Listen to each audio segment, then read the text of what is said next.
Hi అందరికీ! అస్సలు వంట రాని వాళ్ళు కూడా ఈజీగా చేసే చికెన్ బిర్యానీ.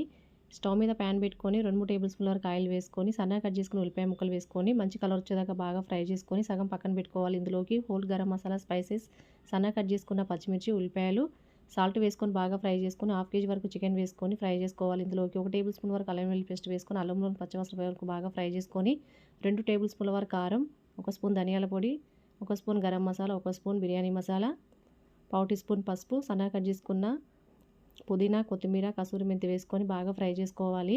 ఇప్పుడు ఇందులోకి సాల్ట్, పెరుగు వేసుకొని చికెన్ని 90% ఫ్రై చేసుకోవాలి. చికెన్ ఫ్రై అయ్యేలోపు పక్కన స్టవ్ మీద హాఫ్ కేజీ చికెన్కి హాఫ్ కేజీ వరకు రైస్ను 90% ఉడికించుకొని 90% ఉడికిన చికెన్లోకి రైస్ వేసుకొని దానిపైన ఫ్రైడ్ ఆనియన్స్, నిమ్మరసం, సన్నగా కట్ చేసిన పుదీనా, కొత్తిమీర, నెయ్యి, ఫుడ్ కలర్, రైస్ ఉడికించిన వాటర్ వేసుకొని మూత పెట్టి మీడియం ఫ్లేమ్లో 10 నిమిషాలు దమ్ చేసుకున్నారంటే చికెన్ బిర్యానీ రెడీ. టేస్ట్ అనేది చాలా బాగుంటుంది. Please like and share, subscribe, support me friends.